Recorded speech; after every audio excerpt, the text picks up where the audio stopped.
이틀이 지나면 유월절과 무교절이라. 대제사장들과 서기관들이 예수를 흉계로 잡아 죽일 방도를 구하며 이르되 밀란이 날까 하노니 명절에는 하지 말라 하더라. 예수께서 베다니 나병 환자 시몬의 집에서 식사하실 때에 한 여자가 매우 값진 향유 곧 순전한 나드 한 옥합을 가지고 와서 그 옥합을 깨트려 예수의 머리에 부으니 어떤 사람들이 화를 내어 서로 말하되 어찌하여 이 향유를 허비하는가. 이 향유를 300데나리온 이상에 팔아 가난한 자들에게 줄 수 있었겠도다 하며 그 여자를 책망하는지라. 예수께서 이르시되 가만두라. 너희가 어찌하여 그를 괴롭게 하느냐. 그가 내게 좋은 일을 하였느니라. 가난한 자들은 항상 너희와 함께 있으니 아무 때라도 원하는 대로 도울 수 있거니와 나는 너희와 항상 함께 있지 아니하리라. 그는 힘을 다하여 내 몸에 향유를 부어 내 장례를 미리 준비하였느니라. 내가 진실로 너희에게 이르노니 온 천하에 어디서든지 복음이 전파되는 곳에는 이 여자가 행한 일도 말하여 그를 기억하리라 하시니라. 아멘. 네, 이 시간 옥합을 드린 헌신이라는 제목으로 함께 말씀을 나누고자 합니다.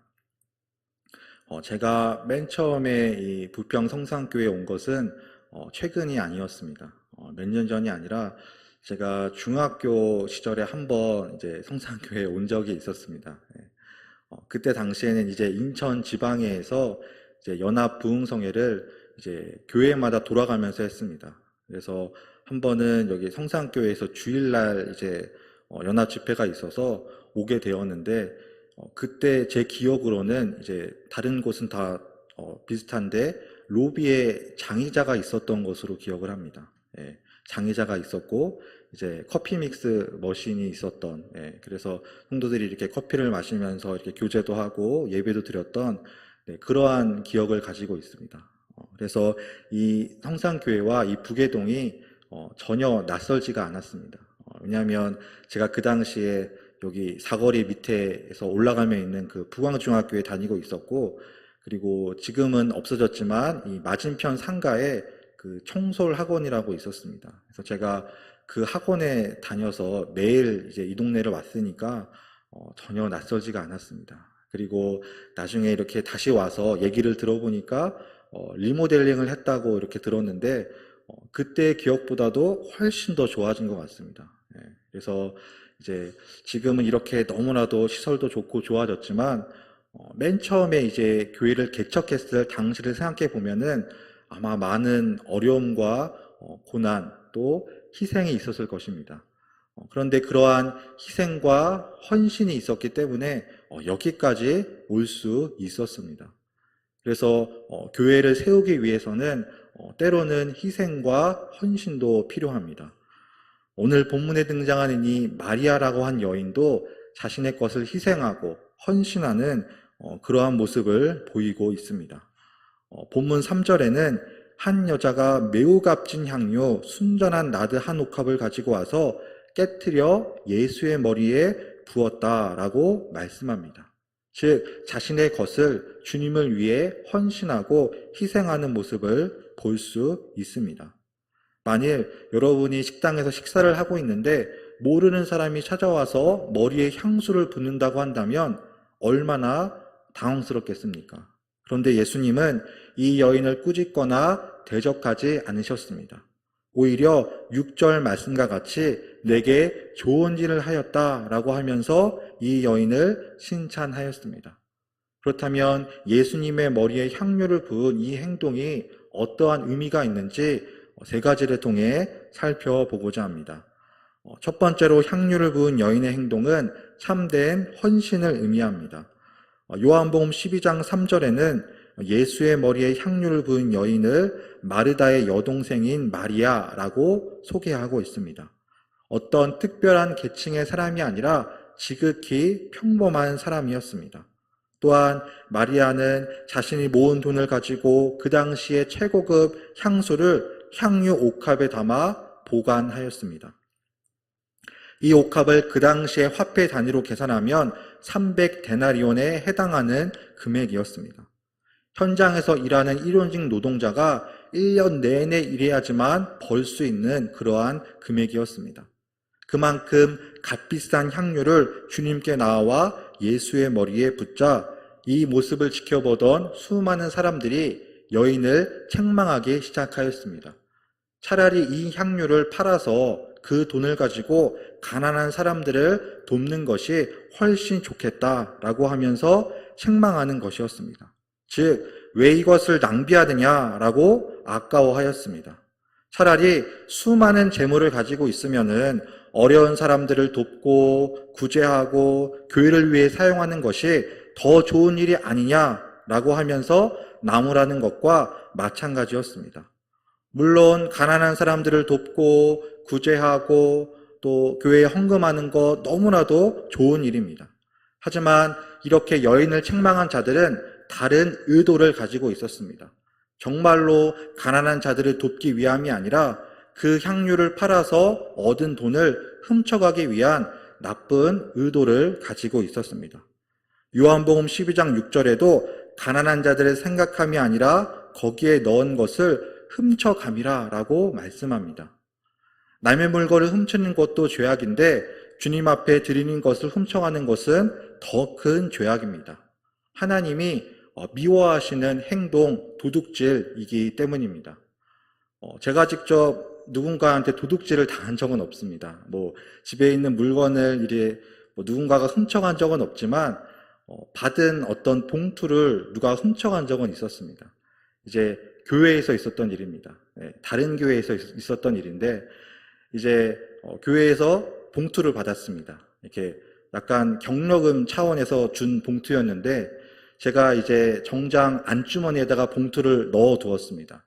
근데 그때가 여름이어서 막 40도까지 오르니까 너무 더워서 외투를 벗고 의자에 이렇게 걸쳐 놓았습니다. 그리고 잠깐 다른 일을 하다가 왔는데 안에 봉투가 없는 겁니다. 그래서 막 당황해가지고 막 바닥도 찾아보고 어디 날라갔나 떨어뜨렸나 심지어 막 쓰레기통까지 다 뒤졌는데도 안 나오는 겁니다. 그럼 어떻게 된 걸까요? 누군가가 훔쳐갔을 확률이 매우 높죠. 그런데 또 그때가 막 정리하고 막 돌아가는 그런 시간이었고 또 한 분 한 분 붙잡고 이렇게 얘기하기도 그렇고 혹시라도 시험에 들까봐 그냥 지나갔던, 그냥 넘어갔던 그러한 일들도 있었습니다. 그래서 돈을 잃어버린 것도 안타깝지만 더 안타까운 것은 교회 안에서도 이렇게 물건을 훔쳐가는 사람이 있구나라는 것이 더 안타까웠습니다.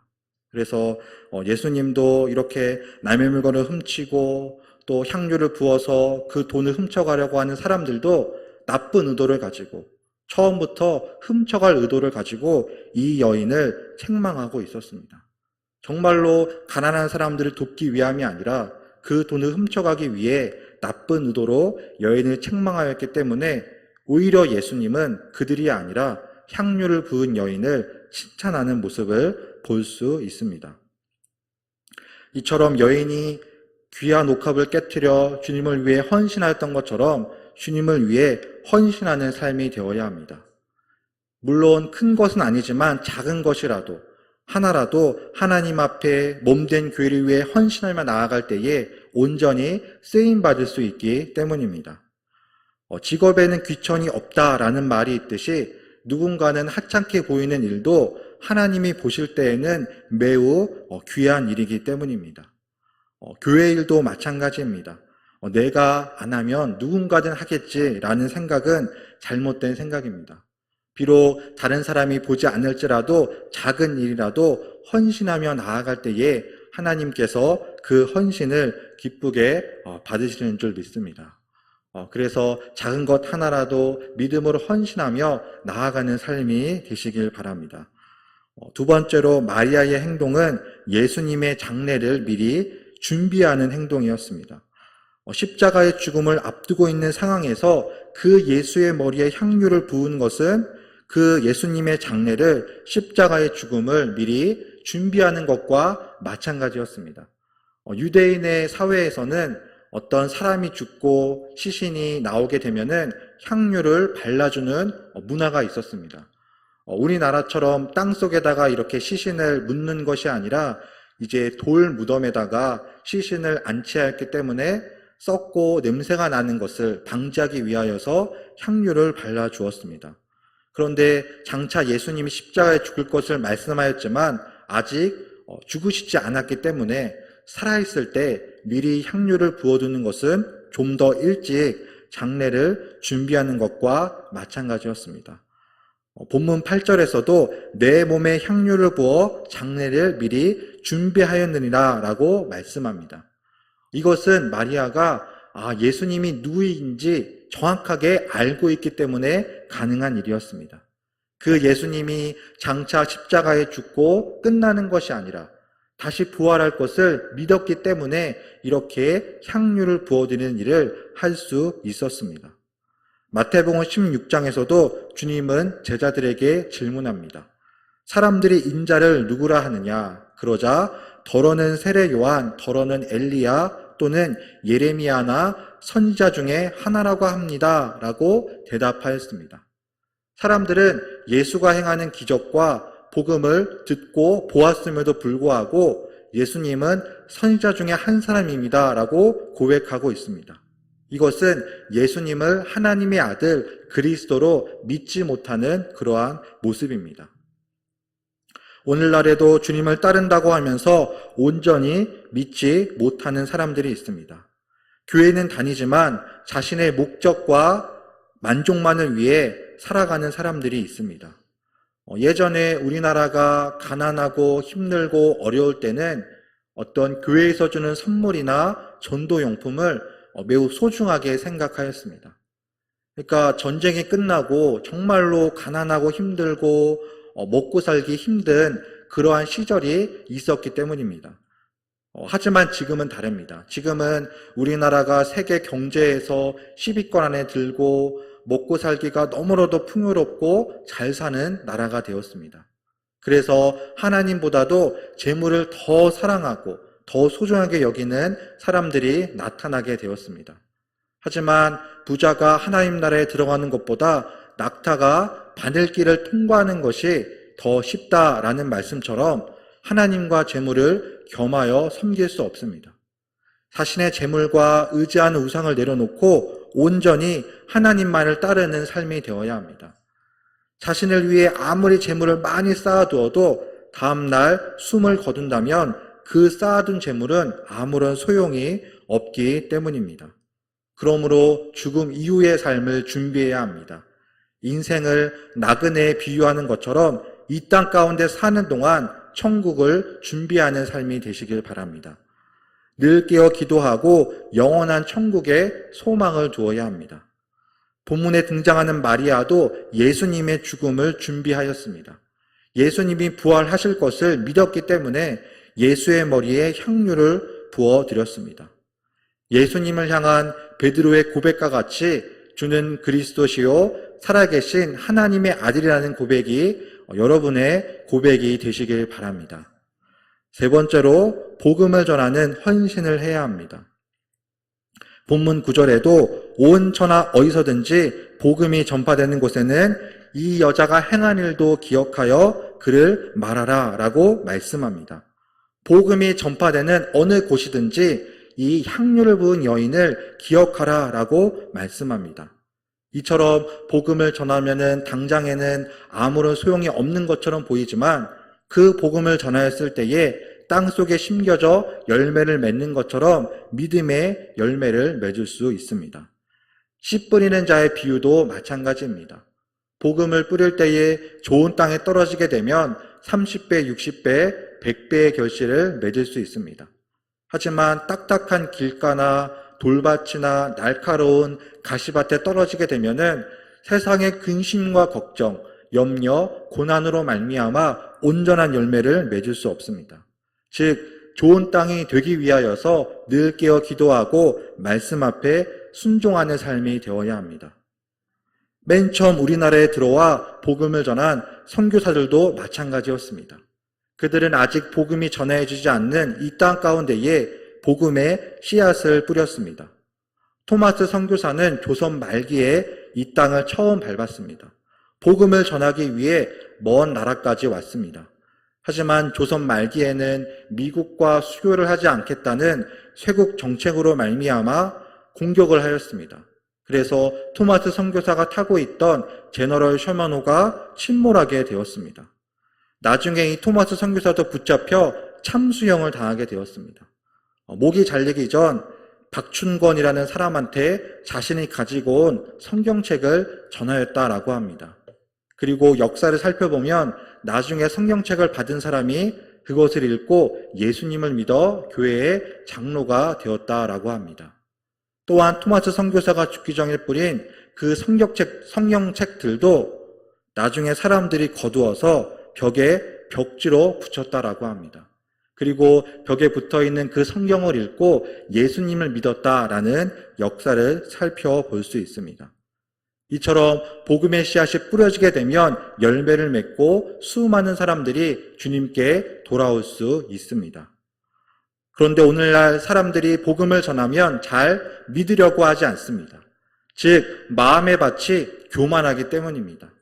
굳이 하나님을 믿지 않아도 잘 살 수 있다라고 교만한 마음을 가지고 있습니다. 그러나 그러한 자들은 마지막 때에 임하는 하나님의 심판을 결코 피할 수 없습니다. 이 땅 가운데 형통하고 부귀영화를 누리는 것처럼 보이지만 마지막 때에는 하나님의 공의로운 심판이 있기 때문입니다. 그러므로 저들이 복음을 받아들이지 않을지라도 끊임없이 기도하고 전하는 삶이 되시길 바랍니다.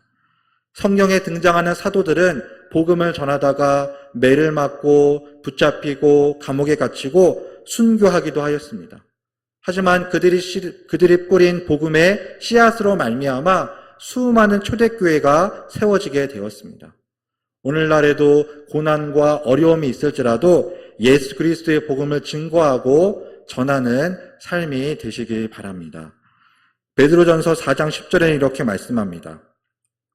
각각 은사를 받은 대로 하나님의 여러 가지 은혜를 맡은 선한 청지기 같이 서로 봉사하라. 즉 주님의 몸된 교회를 위하여서 헌신하라 라고 말씀합니다. 은사는 하나님이 주신 선물입니다. 어떠한 사람은 식당에서 봉사하는 일로, 어떠한 사람은 찬양하는 일로, 어떠한 사람은 또 가르치는 일로 헌신하기도 합니다. 각자 받은 은사가 다 다르기 때문입니다. 세상에서는 어떠한 대가를 바라고 봉사를 하지만 교회 안에서는 주님의 몸된 교회를 위하여서 헌신하는 삶이 되어야 합니다. 그래서 교회에서 헌신할 때는 차별이 있을 수가 없습니다.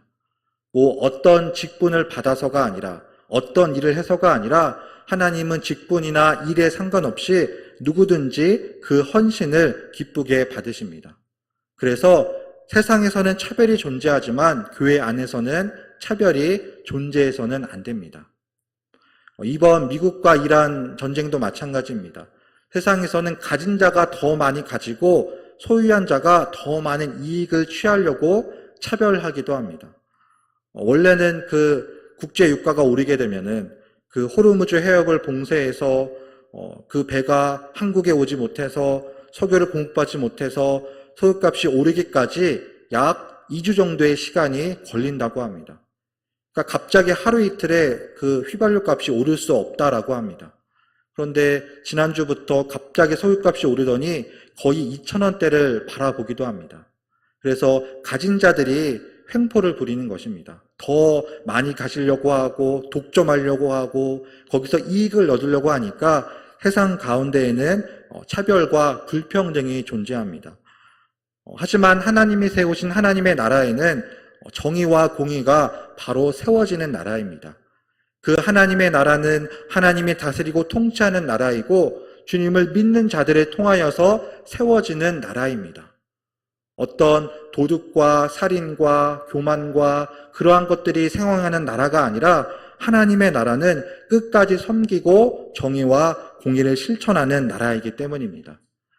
예수님도 이 땅 가운데 오셔서 참된 섬김의 본을 보여주었습니다. 십자가의 죽음을 알고 있었지만 제자들의 발을 씻기는 섬김의 문을 보여주었습니다. 끝까지 자신을 대적하는 자를 사랑하였습니다. 마리아도 예수님을 온전히 믿었기 때문에 끝까지 주님을 사랑하고 헌신할 수 있었습니다.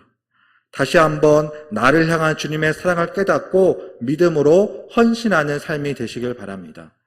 주님께서는 작은 헌신도 기쁘게 받으시고 그러한 자들을 통하여서 주님의 몸된 교회를 세워 가십니다. 그래서 하나님 나라 확장을 위하여서 온전히 쓰임받는 모두가 다 되시길 주님의 이름으로 축복합니다. 기도하시겠습니다.